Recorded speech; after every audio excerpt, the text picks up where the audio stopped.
vu les menaces des gens de l'AES qui ont commencé déjà à nous menacer. Johnny Pachoko est venu mentir.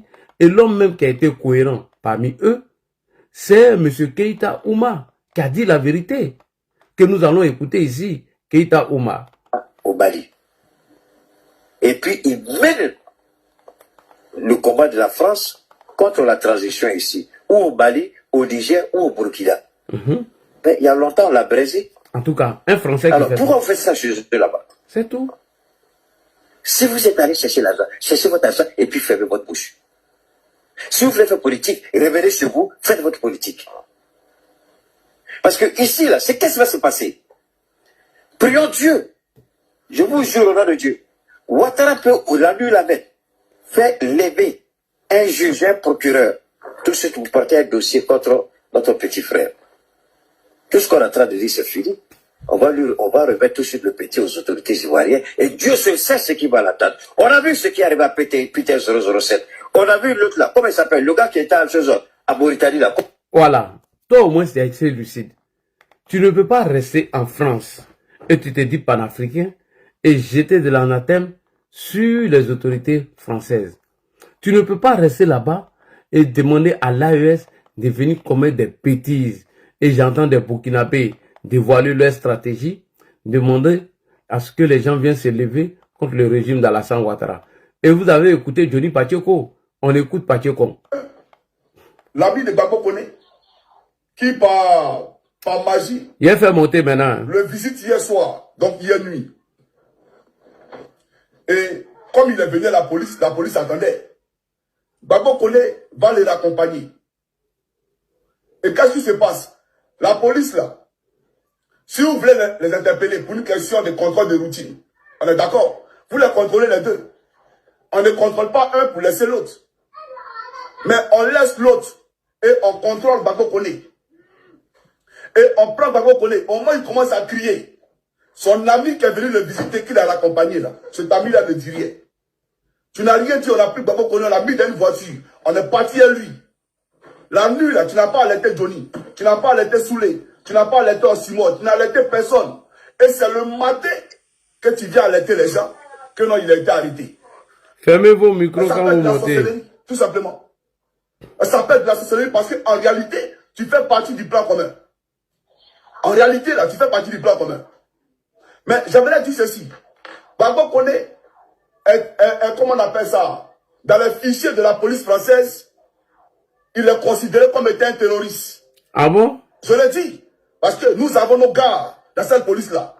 On a plein de gars qui nous ont appelés et qui nous appellent tous les jours. Et je viens de parler avec un tout à l'heure. Il a dit, il est fiché comme étant un terroriste. Et pourquoi? Voilà pourquoi il a dit c'est le RDR. Arrestation de Gbagbo Koné, c'est le RDR. Voilà quelque... Bon, Johnny, d'abord, toi, tu es un menteur. Et ce que tu dis n'a rien à voir avec les déclarations de son avocat. Toi, on te connaît, pour un truc, c'est le mensonge. Et alors, je ferme les micros là, mais les gars continuent d'ouvrir. Quand je ferme, il ouvre. Il est fermé pour you, il a ouvert. Toi, on ferme ton micro, tu ouvres. On ferme, tu ouvres encore. Si c'est comme ça, moi, il te fait descendre. Hein.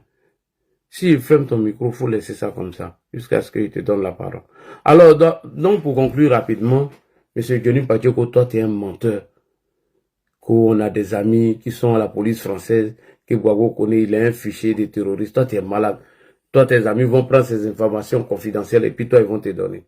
Un mot de plaisantin comme ça. Les gens aiment se donner de la contenance. C'est de venir mentir, raconter leur petite vie de misérable. Alors, les cyberactivistes qui sont ici, en France, ceux qui ont les papiers, ceux qui n'ont pas de papiers, moi je vous préviens, hein, parce que aller là, c'est chaud, hein. Donc après Gbagbo Koné, apprêtez-vous. Après le cas de Gbagbo Koné, apprêtez-vous. Moi, c'est ce que je vous dis, hein. Si vous sortez pour aller vous promener, mettez tous vos jets sur vous. On ne sait jamais. Dans vos promenades, vous allez vous retrouver un jour à Abidjan. Voilà. Donc, moi, je m'arrête là et je vais prendre quelques personnes sur le panel et nous allons partir. Sloko, bonsoir. Parce que je voulais présenter une vidéo même là.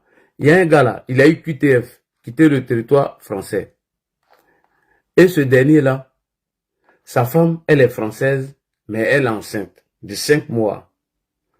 Son problème est qu'il n'a pas reconnu l'enfant.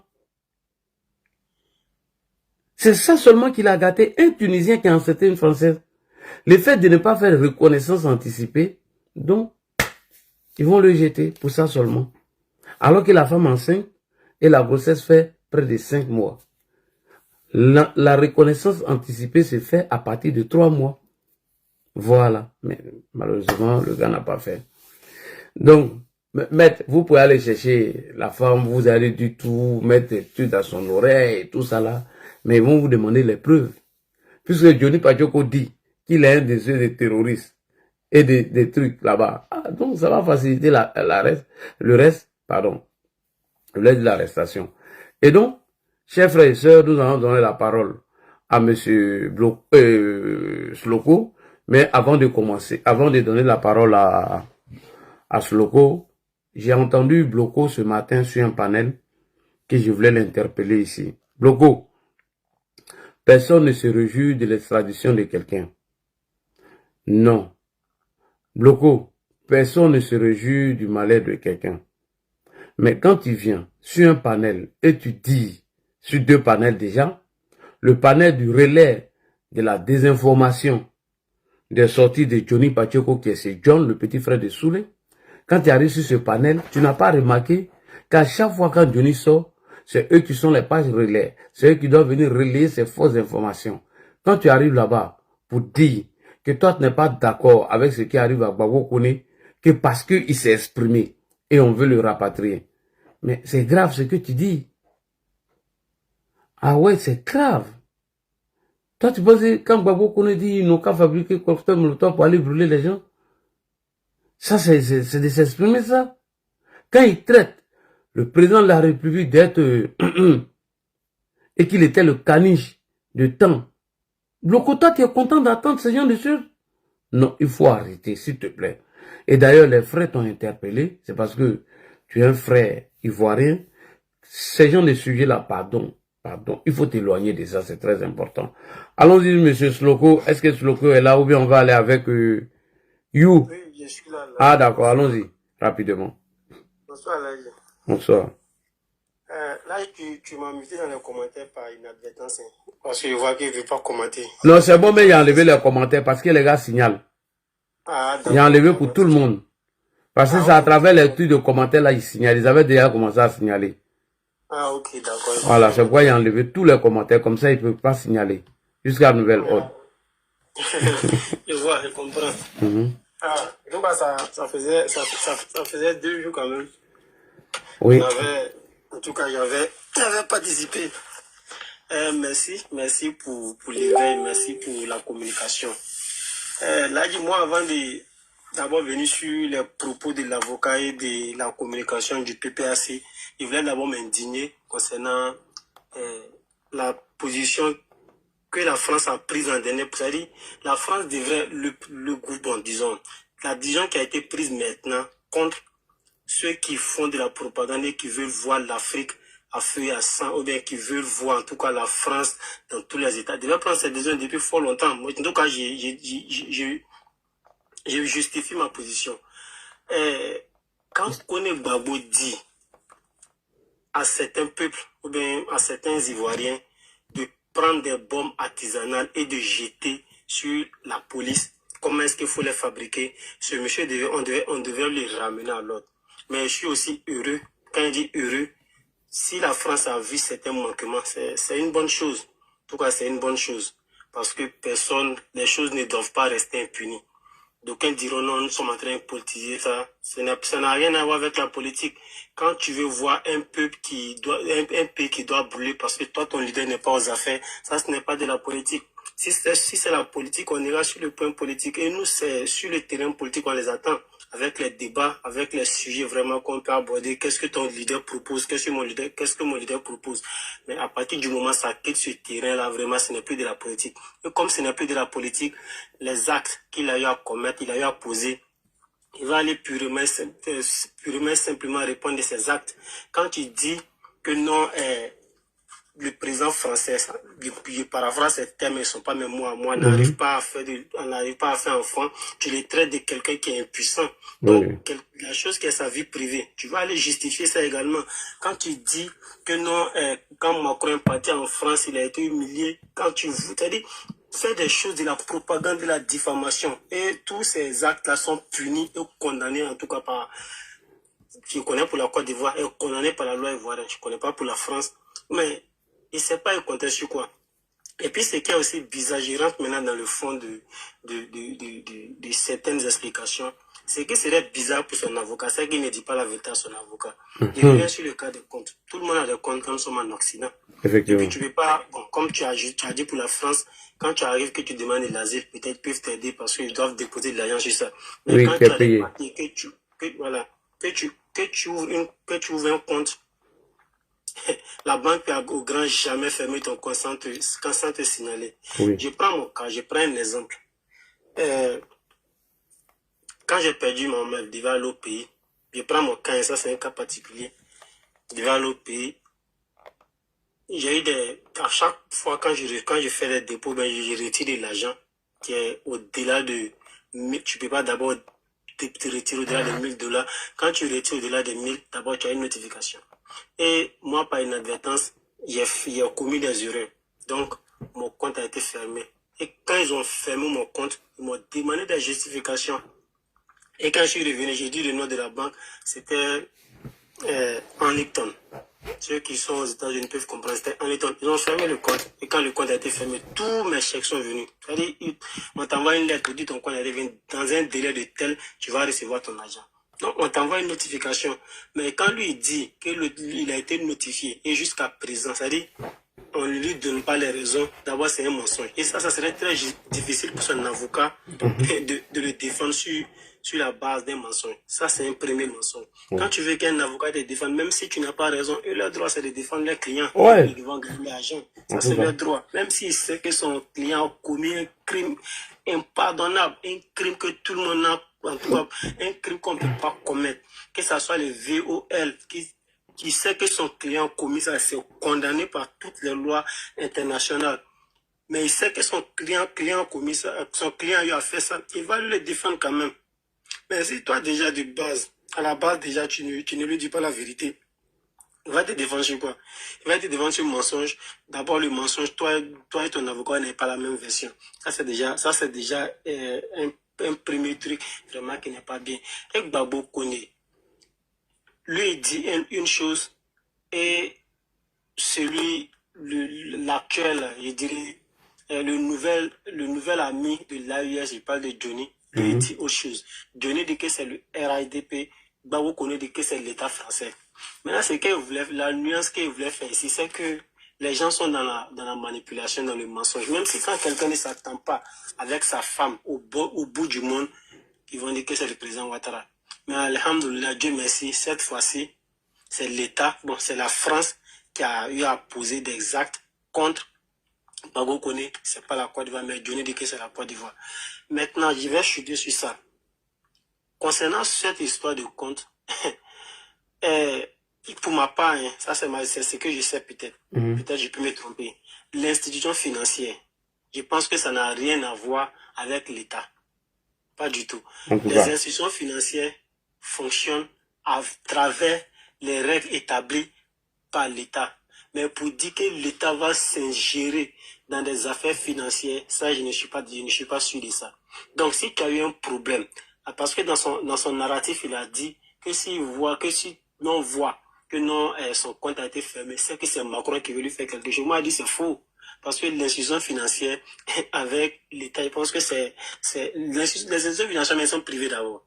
Voilà. À moins que ça soit, comment on appelle, nationalisé, ou bien ça soit une institution qui est pour l'État. Là, je n'en disconnais pas. Sinon, la grande majorité des institutions financières qu'on les appelle communément les banques sont des entreprises privées. Oui. Voilà. Et mais ces entreprises fonctionnent à travers les lois établies par l'État. Et c'est quelqu'un qui a ouvert sa banque. Donc, quand tu ramènes ça à l'État déjà, c'est déjà compliqué. Oui. Si Macron devait faire quelque chose, c'est Macron qui allait se lever en tant qu'un citoyen français, pas en tant que président, en tant qu'un citoyen qui allait porter plainte contre toi. Parce que si Macron, c'est le président, autant pour moi, ne va se porter plainte au nom de l'État, lui, il est sûr qu'il peut s'en sortir. Si lui va porter plainte au nom de l'État, pas lui, il est sûr qu'il peut s'en sortir, pas du tout. Jamais même. Donc, il arrête de se donner. En fait, ils veulent politiser l'affaire pour que on dit nous ici, il rentre à Abidjan, sa vie serait en danger. Voilà, les trucs comme ça. Tu comprends, non? Alors que ça tient pas. C'est tout. C'est ce qu'ils veulent faire. Gens se donner de leur contenance, se victimiser. Pourtant, ils savent réellement ce qu'ils ont fait. Comme j'ai dit, que ce soit Johnny, que ce soit tous ces communicants de l'opposition, vraiment, ils sont pas sur le terrain politique. Et vraiment, nous, on attend sur le terrain politique. Mais comme ils sont dans la diffamation, et ils savent au fond d'eux que la diffamation est punie par la loi, le juge seront interpellés. C'est pour mettre sur le compte, soit de l'État, même si l'État dans lequel ils seront arrêtés, ils vont pas derrière cet État-là, ils vont regarder la Côte d'Ivoire. Maintenant, je vais dire un dernier truc là, je vais chuter comme j'ai un peu duré. Johnny Pachoko, lui, comme tu l'as dit, lui, son tour arrive. Donc, il est en train de chercher des nouvelles, des amis pour dire, ah, c'est qui est en train d'arriver à connaître Baboula.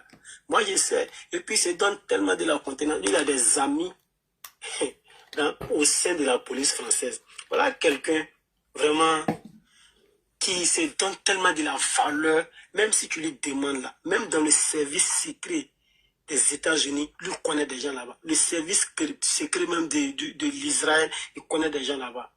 Quelqu'un qui se donne trop de la contenance, tellement que non. Pour lui, rien ne peut lui arriver. Lui seul, il peut aller affronter l'État de Côte d'Ivoire. Lui veut que l'État de Côte d'Ivoire le traduise et essaie de l'envoyer devant les tribunaux internationaux tels que la CPI. Lui, il peut affronter, il n'a pas besoin d'avocat. Et de simple fait même que la grande sœur Rachel Carson s'est levée pour aller à ONU, déjà tu as tremblé. Mais l'État, tout un État, va toi te traduire puis tu vas t'en sortir. Vraiment, merci Ladi, je vais m'arrêter là. Merci beaucoup. Bonne soirée. Salam, Capo Didi, comment tu vas? Alors, monsieur You, c'est ton nom, non? You. Bonsoir, tu es là? Je suis là. Oui. Je suis là. Bonsoir, Ladi. Bonsoir, You. Ah, Ladi, moi, je suis pas content, hein. Je suis fâché, vraiment, franchement. Pourquoi tu es fâché? Ah, Ladi, ça fait au moins 3 mois que je te suis. Je cherche toujours tes vidéos. Hey. Pour être en ligne. Je parle tous, Facebook, sur tout. Pardon, j'ai donné les noms de mes pages. Peut-être que tu n'as pas entendu. Pardon, You. Je peux pas te fâcher. Pardon, hein. Ah, il dit Ladi, juste ma femme me dit, mais tu cherches toujours Ladi, mais tu ne le trouves pas, mais tu le cherches toujours. Il dit, mais il faut que je cherche parce que je le vois en différé chaque matin. Je ne sais pas comment être abonné sur son compte, mais je ne comprends plus rien. Tout est mélangé, en fait. Oui, tu vois. Vraiment, Yako. Ok, c'était juste une parenthèse. Merci. Je suis content de monter aujourd'hui parce que ça faisait tellement longtemps. Bon, je te remercie pour le combat que tu es en train d'abattre.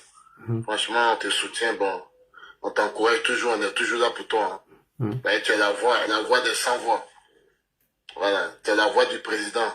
Donc, du coup, vraiment, merci pour ce boulot. Et on t'encourage. Maintenant, concernant ce bâtard-là, moi, je ne vais même pas l'appeler par son nom, parce que c'est un fils de pute. Franchement, il y a un soulagement au cœur. Depuis que j'ai appris qu'il a été arrêté par la police française, franchement, ça m'a apporté un soulagement au cœur. Parce que je ne peux pas comprendre un jeune homme comme ça se met sur les panels, dénigrer le président. Franchement, là, dit ce jour-là, on n'a pas dormi. Aucun militant du RRDP a pu supporter cela. Mais si aujourd'hui il est interpellé par la police française, il me dit quoi? C'est que c'est le moment qui est arrivé. Donc, on prie Dieu seulement, on sait. Et puis ça tombe bien, c'est le début du mois de Ramadan. Donc, on prie Dieu avec les zik qu'on va faire pour qu'on extrade directement en Côte d'Ivoire. C'est tout notre souhait, ça, en fait. Le reste, on n'y cherche plus rien à comprendre, en fait. Il faut qu'on prie pour qu'on l'envoie. Parce que ce bonhomme-là, franchement, là, il nous a avertis, en fait. Parce que moi, je priais Dieu tous les jours pour que je croie cet homme. Peut-être c'est lui et moi, ou c'est soit moi, ou soit lui. Non, dis pas ça, hein. Ils vont utiliser tout ça, là. Ils sont sur la toile, attention. Attention. Ouais, en fait, tu vois, ouais, c'est vrai, t'as raison, mais en fait, dans ma pensée, c'était ça, en fait. Je cherchais depuis très longtemps, en fait.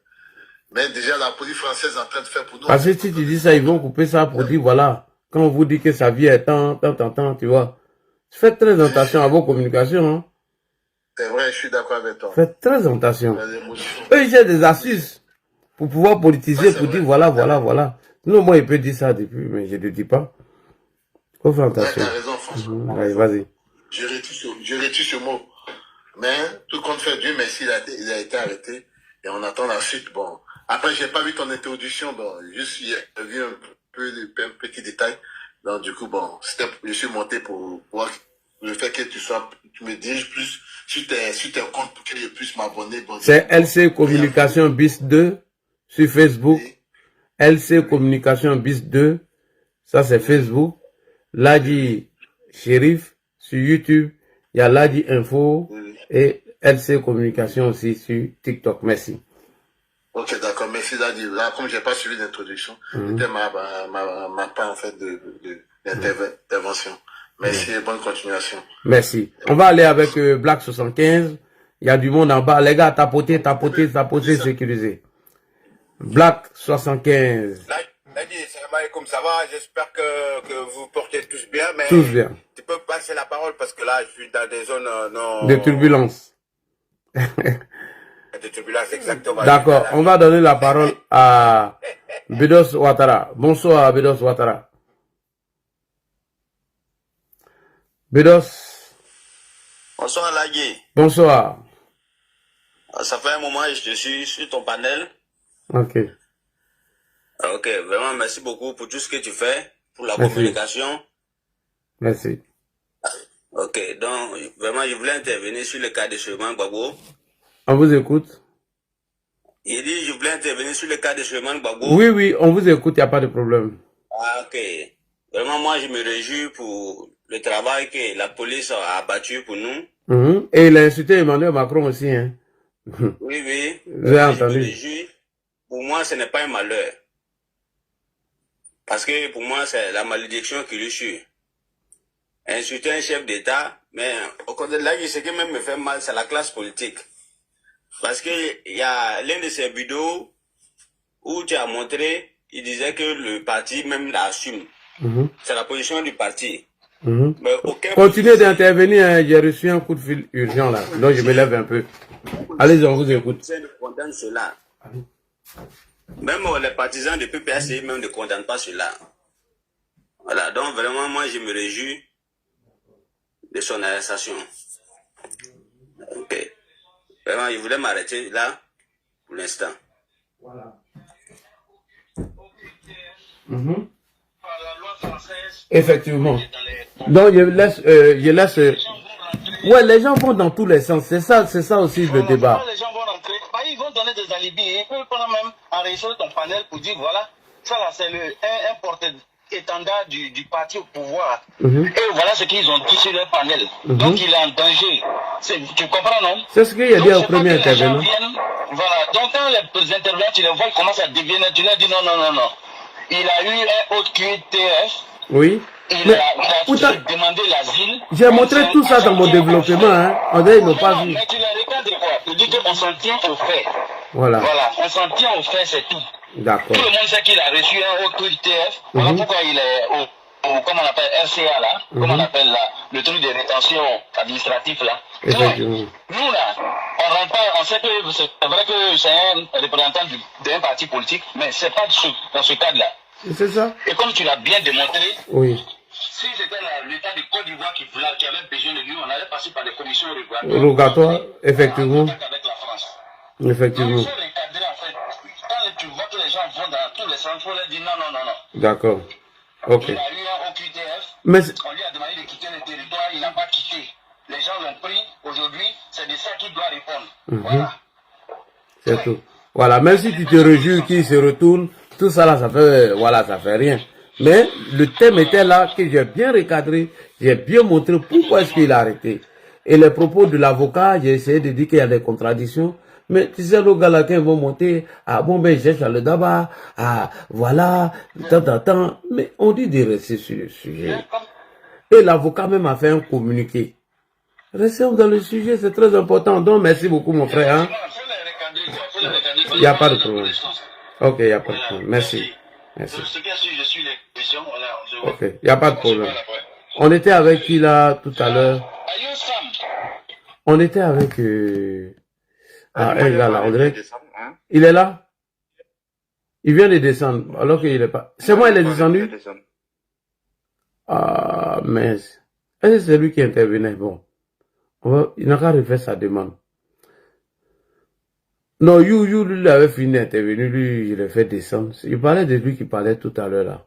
Bon, allons-y avec Joe, il va revenir encore, plus que Bedos n'est pas encore prêt. Bedos, c'est toi qui intervenais tout à l'heure, non? Mais c'était pas Bedos. Allons-y avec Joe. Joe, allons-y.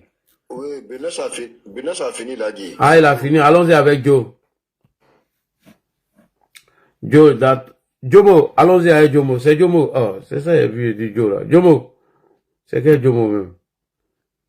Ah, Shananga. Mola Shananga Chelo. Bonsoir, Shananga Chedi. Moi je t'ai dit, hein, je ne suis pas dans ton truc là, je suis ton grand frère, donc respecte-moi un peu. Shana et puis 14, ça fait 2, hein. Moi, je viens de 14. C'est pas ça le problème. Je suis d'abord ton responsable communication, donc respecte-moi. Jamais. Moi, je viens de 14. Moi, il n'y a pas de responsable. Moi, je suis bénévole. C'est pas toi. Oh. Je suis bénévole. Là, vraiment, on va pas aller trop loin. Vous savez que nous, on est des communicants. Et toi, tu es un communicant. Donc, nous allons parler vrai, nous allons parler juste, nous allons parler vrai. Effectivement. Nous n'allons pas nous réjouir du malheur de ce monsieur-là, non, pas du tout. Ça peut nous arriver à nous tous. Mais je remercie tous les cyberactivistes et tous les cybercommunicants du parti. Nous avons été toujours dans la droite ligne que nous a conseillé nos responsables communication.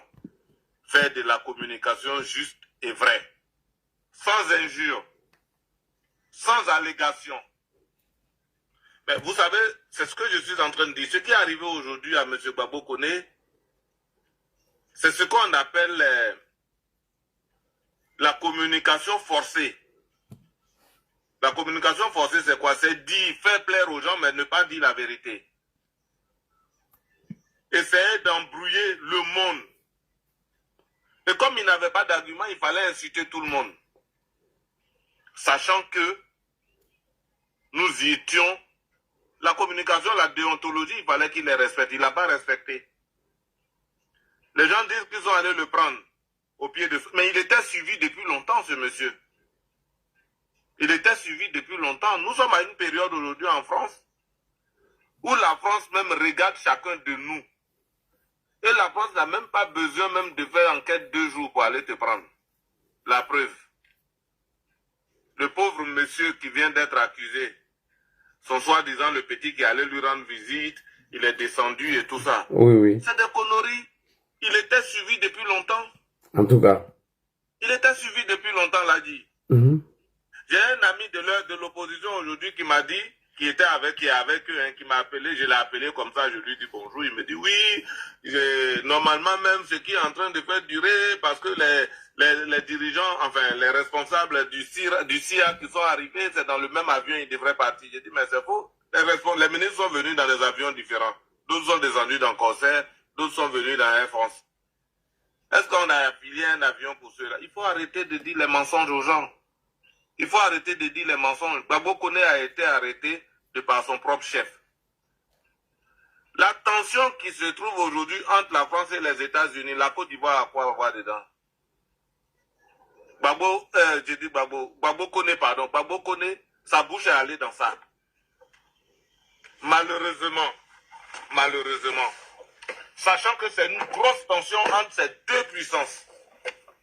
Et moi, j'aime le dire, hein, quand 2 lions se battent là, moi le chien là, je ne vais rien faire à côté. Il était tellement sûr que Dieu même l'a lâché.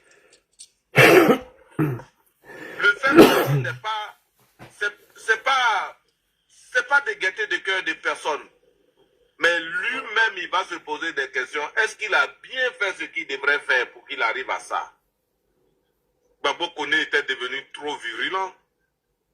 Il n'avait plus d'arguments. Il n'avait que d'arguments maintenant insulter les autorités de son propre pays. C'est pourquoi d'ailleurs le monsieur n'était même pas réfugié, hein, pas du tout. Parce que quand tu es réfugié, tu ne vas pas à l'ambassade de ton pays. Tout le monde l'a vu. Gbagbo Kone était à la tête d'une délégation pour aller huer le président de la CEI à une réunion de la Côte d'Ivoire. À une réunion de la Côte d'Ivoire. Tout ça là, les Blancs, ils ont. Gbagbo Kone a parlé de cocktail Molotov. Tout ça, les Blancs, ils ont. Gbagbo a parlé d'insurrection en Côte d'Ivoire. Tout ça, les Blancs, ils ont. Alors que le réfugié a des droits et des devoirs. Lui, il a pensé qu'il avait que des droits, mais pas de devoirs. C'est ce qu'il a attrapé. Là, ça l'a rattrapé. Et c'est pourquoi, d'ailleurs, je termine. Je ne vais pas trop durer parce qu'il y a tellement d'hommes sur ton panel. Pour dire merci à tous les cybercommunicants du RHDP. Nous critiquons. Nous débattons, mais nous n'insultons pas. Et même toi-même, souvent, quand les gens insultent sur ton panel, tu dis non, arrêtez. Gbagbo a été un président de la République, il a droit à ce respect. Mais comment cet enfant, aussi virulent dans la parole que soit, puisse insulter un chef d'État, aussi le traiter de tout, le traîner dans la boue, le comparer même à ce qu'on appelle ici, voilà, de vous à moi. De vous à moi. L'éducation première, je dis bien l'éducation première de nous les Africains, c'est le respect de l'aîné. Mais le monsieur a foulé tout ça du pied pour quelqu'un d'autre. Mais moi, je n'en veux pas à Gbagbo.